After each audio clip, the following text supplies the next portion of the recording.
Hello and welcome to Moving Beyond Stigma, a podcast about mental health and all that is connected to it. I am your host, Michelle Crossman. Today we have a special guest to help bring forward important topics that often get left behind and overlooked. Please welcome Jazz Bell. They are an artist, consultant, writer, poet, public speaker, and so much more. Like you and me, they are multidimensional. Thank you for joining us, Jazz. Hello. It's great to be here. Thank you. I would love to start off with just you telling us a little bit about yourself. Yeah. Well, as you know, my name is Jazz Bell. I use they, them pronouns. A lot of the things that I'm interested in or have expertise in are related to things I have lived experience in. So I'm multiply disabled, neurodivergent, I'm trans, non-binary, queer, fat, intersex. Ancestry is like European and Han Chinese by way of Taiwan. Those are a lot of the things that I embody as a person, sort of identities and things, but art is a really important thing to me, and disability justice, LGBTQIA plus justice, all of those things. And there's a lot of issues that I may not have, extensive expertise in, but I care deeply about, right? Mm-hmm. Like Palestinian liberation, for example. Yes. I see a lot of social things that are pushing against oppression as like inherently interconnected. You can't really like separate them.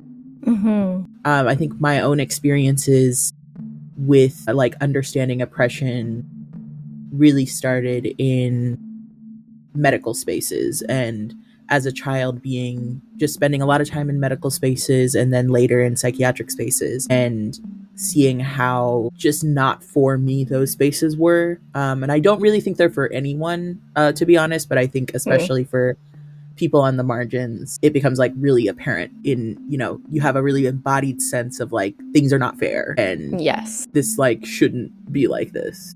Mm-hmm. So yeah. Thank you for sharing all of that. I love how interconnected everything is and how much you embody that as a whole, and you kind of lead with that. And that's one of those things that until you, I guess, take the time to sit and feel it, it's easy to just not even notice. Yeah, I think it's easy even within these sort of like more quote progressive spaces and things. Like, a lot of times you'll see like organizing activism sort of siloed in these different like these people do this thing and these people do this thing, right?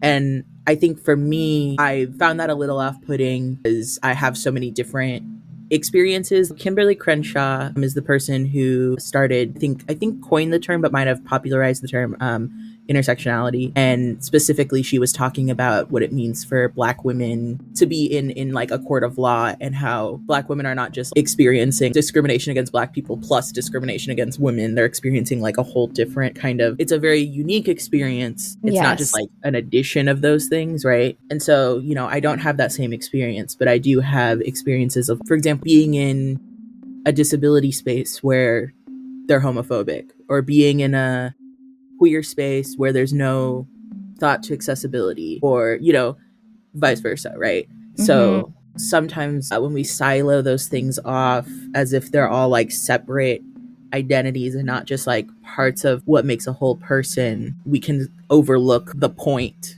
which is that like we're not allowed to be whole. Yes. I really started thinking about that a lot more with I think a lot of also like, I think of a lot of like indigenous scholars a lot when I think of the idea of like everything being connected, but then it really sort of solidified, the language around it more solidified for me when I looked at there's an organization called Sins Invalid in the US, and they are like a queer, person of color, disability. They created these like principles of disability justice, coined like the 10 principles of disability justice. And I feel like those principles have really guided the way that I think about disability justice. So like in this conversation, like interdependence and wholeness are two of those principles that like are really important to me.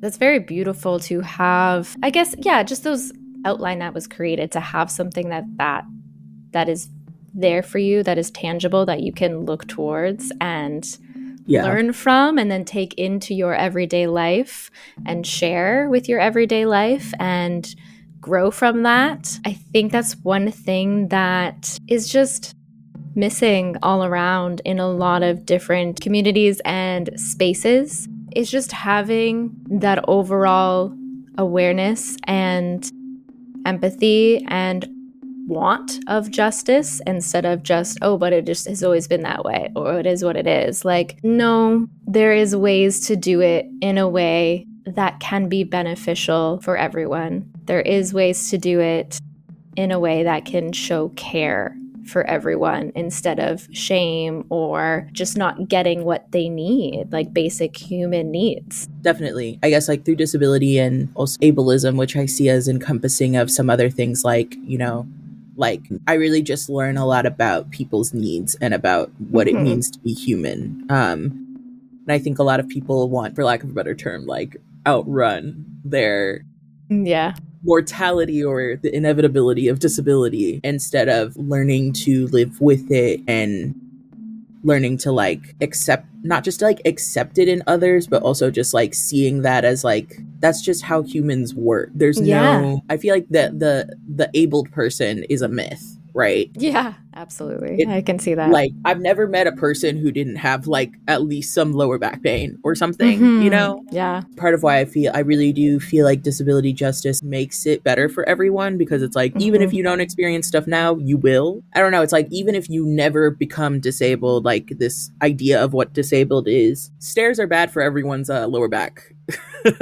You know, maybe people in wheelchairs need to use a ramp, but also people who have baby strollers and also skaters and bikers can use ramps. You know, like it helps so many people in so many contexts.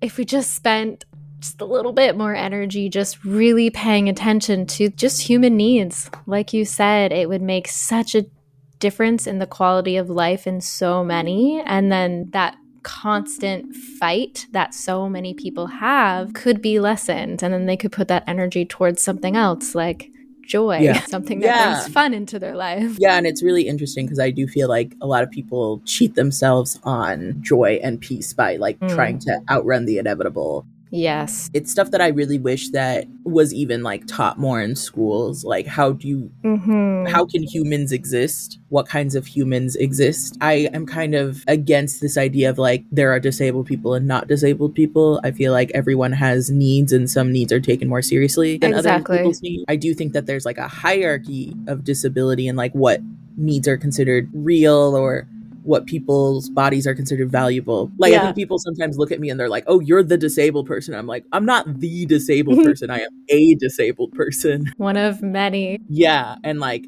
I have disabilities that show up in certain ways. And there are a lot of disabilities that aren't like easily apparent to others. By just like a look, right? And I have those too. Yeah, we're just kind of taught almost like how you mentioned how it's like a hierarchy. Like, that is very much what we're taught. Like, this is how you should be. This is the expectation. And then if you start checking off some of these other boxes, you're going to start to drop lower and lower and lower on this hierarchy. And then you will have a harder time finding what you need, because what is built systematically is for those on top. Yeah, and it's also like, again, because that top is not real. Yeah. Like, no one is having a good time. No. That's also where I feel like other systems of oppression really tie in with ableism, is like, at its core, ableism is a hierarchy of bodies and minds. And so it's like, you can't really, in my mind, separate that from like white supremacy or from misogyny or like transphobia or all those things, right? Because they all have the same function, which is to like order people on this hierarchy, right? Exactly. Yeah. Definitely something, for me personally, that is something like I didn't really take in totally, but growing up, and you know, I have a lot of health issues as well, and there's things in my family, so I've always had like a semi-open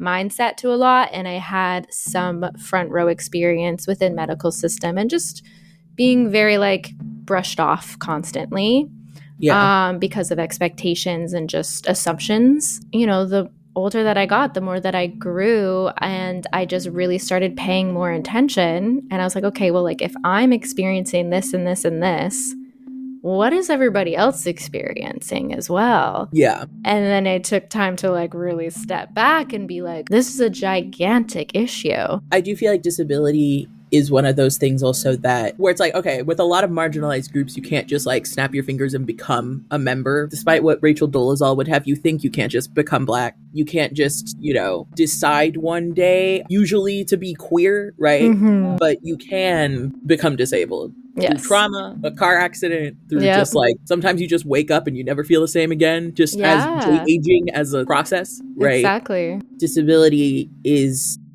that's like one of the ways that disability feels kind of like unique. There is this like hierarchy of ordering, and some people are born into places on the hierarchy, but also this hierarchy is not good for anyone because everyone moves down, even if you're higher on the hierarchy or whatever. It's not healthy, in my opinion, right, to be chasing this myth, like this unattainable goal of abledness, right? Mm-hmm. If what you want is health is not the same as being abled. And a lot of the systems that we have in health actually are very counterproductive or counterintuitive to like actually healing. And a lot of people's negative inner talk and inner dialogue I've found has centered around ableism and anti-Blackness and things like that in ways are not always apparent. So it's like, if you think like, I'm to this, I'm to that, a lot of this has to do with ableism or with histories of like what we've been, even like, for example, being too fat is also like a product of anti-Blackness, right? Yeah. That idea of being fat is bad because being fat is associated with Blackness, even though it's not necessarily a one-to-one, right? Like fat phobia comes from that, right? Yeah. Even if you have privilege in this hierarchy, the hierarchy is bad for everyone. It is. Right? Yeah. And really all of us would be better off if we could move past this whole hierarchy business. Mm-hmm. It keeps us chasing unattainable things. It keeps us hating ourselves and hating others. Yes. Closing the doors for connection between people and for like ourselves, right? That constant unattainable goal or unattainable want, it does feed so much into our personal struggles on a day-to-day basis. No matter where you sit, no matter where you are, is going to be constantly feeding this negativity of, okay, but what if I am not enough because of X, Y, and Z? What if I cannot get this because of these reasons? And those reasons are always going to keep growing. And instead of staring at those reasons or running away from them or shying away in fear or shame, like if we just take some time and just acknowledge that that's just like what being a human is. It is hard and it is beautiful, but coming at it and looking at it just through empathy, you could help yourself just, I think, like who you are and enjoy who you are and give yourself room to have fun, make mistakes, be a little less judgmental towards yourself. And then once we start doing that, it's so much easier to be less judgmental and hard on other people that we don't even know. I do find that like a lot of people that are ableist like hold themselves to those standards, right? Yeah. But I don't know. I haven't found it to be common that people connect when trying to attain those kinds of goals. But like people are more likely to connect when they are like honest about their not being perfect, right? Yeah. Or, like I do not have the same experience as all other disabled people, but I do find this common thread of understanding what it's like to like live in a world that's not built for you. Yeah. And the more kinds of disabled people that I know, the more I am ready to meet other people and actually like be there for them instead of like expecting something of them. Right now, that I've had friends who have disabilities that I don't have, I can have more connections with people that I wouldn't have been able to have before because I didn't know how to love them. For example, there's a lot of things that I'm not blind. I have some vision problems, but I'm not like, at the threshold of low vision that, people have described as like, this is disability, right? Yeah. I met someone who is blind and we like worked together for a while, and she taught me how to like, when I lose my glasses, which I do often, she was like, oh, if you have like a phone with a camera on it, you can just like zoom in on your phone camera and like look around on things. That's so clever. It is beyond those like life hack things. It's also like I have a better, I don't know everything and I'm not gonna like claim that I do, but I have a better understanding of what does it actually mean to like love, care for, and support somebody who is blind, and not in a way that's like, I get to decide what you want. Mm-mm. It's like, what do you want? But I might have a better idea of the questions to ask, right? Yes. I almost feel like pity for people who don't have this like understanding of disability, because it's like, you really don't get to connect with people in the same way. I think Mia Mingus is the person who coined the term access intimacy that you feel with people who just like understand your access needs, or like, and Mia Mingus has written a lot of really cool things in that vein. But like, I think about that a lot, where it's like I have a lot of experiences with like random strangers who I like don't know and will never meet again. Yeah. But I'm like, and it's not always people who you expect, and it's not always people who have language either for like what they're doing. Yeah. Right? People who know how to care for you but also not do things for you, or like tell you what. Yeah, and there's a difference between learning how to love people and care for them in the ways that you want to, and doing it in the way that they actually need you to. Yeah, I have a lot to say about that, because I do think like in a lot of medical spaces and psychiatric spaces, there's this idea that they're providing care, but the care is really fraught with like, I think like lack of consent, or lack of like seeing a person as a human. Yes. It's not very fulfilling to be sort of like looked down on. It's more fulfilling to be like a partner in something, right? Yeah. And I don't think that medical spaces and psychiatric spaces really do a good job of that. No, I totally agree. And again, we're speaking from two different countries right now, the States and Canada, who have, of course, different systems in place. However, there's still a lot of similarities there. And one common factor is definitely the lack of actual care and consent. Absolutely. And not actually giving you, I guess, room to even ask for what you need, or opening the dialogue for you to feel safe to ask for what you need. Yeah. And I think also people think that it's all based on like, is the doctor a good person or not? And I found that not to be true, right? Yeah. It's also the systems, right? Because, and also like, this comes from my experiences, like, you know, I have like a degree in social work. So I've been sort of like, you know, more on the provider side as well. And these systems don't allow providers to care for their like clients either, right? Yeah. And so I think like, you know, it's like, yes, there's a lot of doctors who are not nice, you know, like in that way, or have good bedside manner, and that's an issue. But beyond just like, is the doctor nice to me? Or like, because like, even if I, you know, there are a lot of providers that I found that want to spend the time to educate their clients, but they don't have time. They're on a, like, if you work for an agency, you know, they're like, well, you have 30 minutes to talk to this person, and 30 minutes is just not enough time. No. I'm not like trying to make excuses, I guess, for doctors, but also this is not like, even if everyone treated me just like nicely, I would still have the same problems because the structure is still the same. Exactly. In the States, health insurance is awful, right? So it basically makes it like you have to be of a certain wealth class to have access to health. And I think that's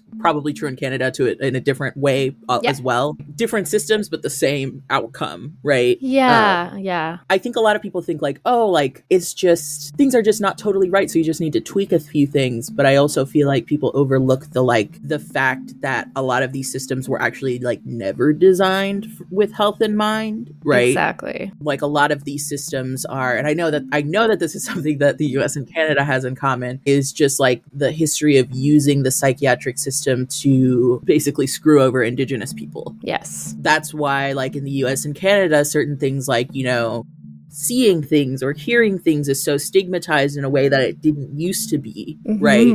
My mom is from Taiwan, and I feel like people will sometimes have spiritual experiences, and here you can't even like talk about it without people looking at you like you're out of your mind, quote. I think about sort of that kind of history and how like a lot of that has led to like why psychiatric systems are the way they are. A lot of these like psychiatric and medical systems are created to get rid of certain people and to ensure that some people have help while also ensuring that other people do not. Yes. And the lower you get on that hierarchy, the more that impacts your mental health, right? These places are not meant to help you anyway. I'm not against anyone going to therapy or anyone doing this. At the end of the day, it's like, if you go to therapy when your problem is that you live in a messed up system that doesn't care about you, like there's only so much you can do in therapy. Yeah. To like, because that you're not actually solving or like addressing any of the real problems, right?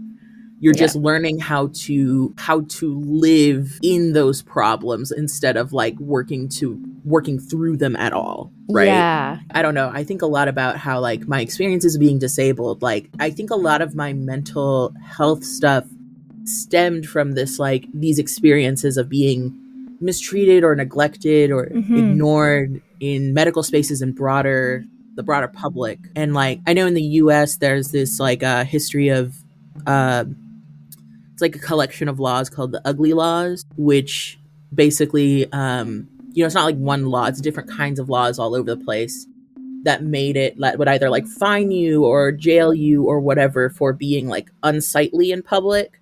And they were geared towards disabled people and houseless people, right? So it's like basically anyone who like you look at and then you feel bad, like that becomes like a crime, right? And I don't think we ever really got rid of some of those laws. Have specifically been overturned, some of them maybe not. That culture is still very alive, and it's still very just like entrenched in our systems where like if you see any kind of like homeless sweeps or anything, those will all feel to me like extensions of that like mindset. Yes.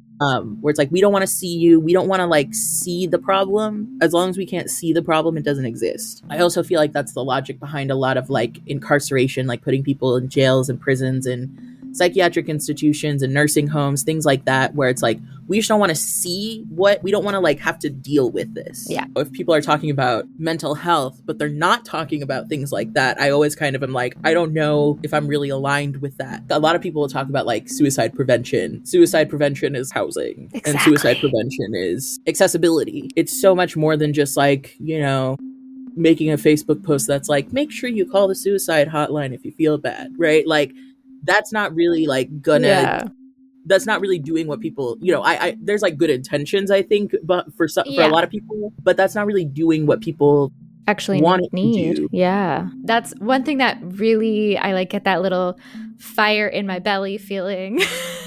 Yeah, because you see that a lot. And I'm glad that, yes, things are being, I guess, talked about more, like suicide is a word people actually say in like day-to-day conversation. And for the longest time, like when I was younger, like absolutely not. Like you wouldn't hear that ever. Yeah. So there is progress that way, where there's this more language that's open for us to use without shame behind it, which is a good step. However, it's so not even close to near enough. And like you said, like that really doesn't even address the point. Yeah. So much of what is needed goes so far back into, do you have somewhere to sleep? Are you able to afford food? Are you actually able to get the medication that you need?